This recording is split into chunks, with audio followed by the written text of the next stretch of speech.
News when you want it with Bloomberg News Now. I'm Nathan Hager. And I'm Karen Moscow. Karen, it is risk off across markets with a third day of attacks underway across the Middle East. Blasts have been heard this morning in Bahrain, Kuwait, the United Arab Emirates, and Qatar as Iran targets U.S. interests in the region. President Trump says the bombing campaign against Iran could last for weeks. He's calling on the Islamic Republic's remaining leaders to give up. I once again urge the Revolutionary Guard, the Iranian military and police to lay down your arms and receive full immunity or face certain death. It will be certain death. Won't be pretty. President Trump spoke in a new social media post late yesterday. The president told the New York Times he's willing to drop sanctions on Iran if its new leader is pragmatic. But in an interview with ABC News, he said his favored choices after the death of Iran's supreme leader have all died in the attacks. Iran's security chief says Tehran won't negotiate with the U.S. And this morning, Kuwait's army said a number of U.S. fighter jets had crashed, but all crew members survived.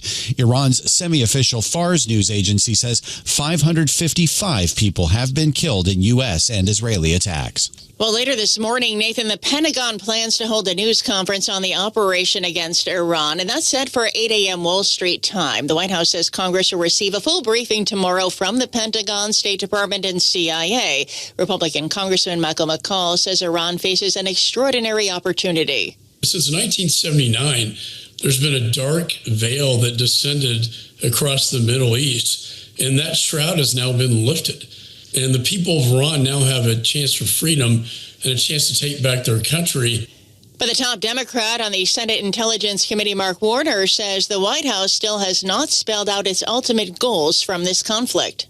Is the goal Iran's nuclear capability? Is it the ballistic missiles, regime change? And let me acknowledge the fact that the Iranian leadership, the supreme leader's taken out.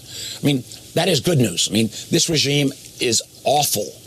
But I can tell you from the intelligence standpoint, we don't have great visibility about who or what comes next. Senator Warner and Congressman McCall were guests on our new show, Bloomberg This Weekend. Catch the show Saturdays and Sundays from 7 to 10 a.m. Eastern across Bloomberg platforms. Well, Karen, Iran is looking for a successor to Ayatollah Ali Khamenei, the 86-year-old supreme leader of Iran who was killed in the airstrikes. Golnar Motovali leads Bloomberg's coverage in Iran. In Iran, there is always under the Islamic Republic, there is always a contingency for the appointment and the succession process of the supreme leader, almost as soon as the supreme leader is appointed in the first place. And that's actually embedded in the constitution. So even if Khamenei had died of natural causes or of old age, and he was 86 years old, so there would have been some form of preparation for his succession. We've known that for some time. Bloomberg's Golnar Motovali says Iran's constitution does call for an assembly of experts to choose the next supreme leader, but that may not be possible in wartime.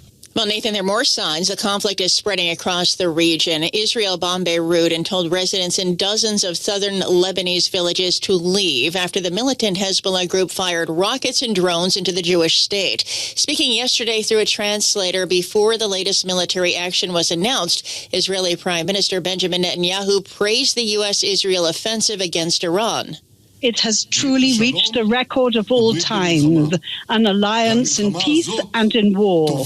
And this war will bring about true peace. Israeli Prime Minister Benjamin Netanyahu speaking through an interpreter. Lebanese authorities say more than 30 people were killed in the Israeli airstrikes today. And there is plenty of reaction from world leaders this morning to the military action in Iran. Karen, Japanese Prime Minister Sana Takaichi condemned Iran's nuclear program in a carefully worded response that avoided commenting on whether Tokyo supported Washington's strikes on Tehran.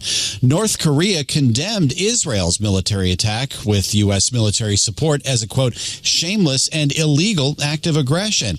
The UK, France, and Germany have issued a joint statement saying they were not involved in the strikes but are in close contact with the U.S., Israel, and partners in the region. Prime Minister Keir Starmer says the UK will not be involved in offensive action. I want to be very clear. We all remember the mistakes of Iraq, and we have learned those lessons.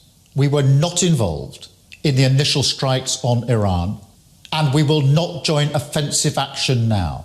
But Iran is pursuing a scorched earth strategy, so we are supporting the collective self-defense of our allies and our people in the region.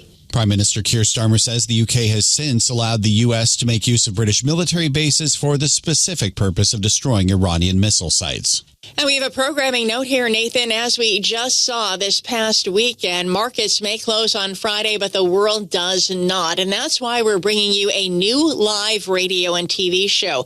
Bloomberg this weekend is looking beyond the daily headlines to the bigger themes driving politics, business, and culture.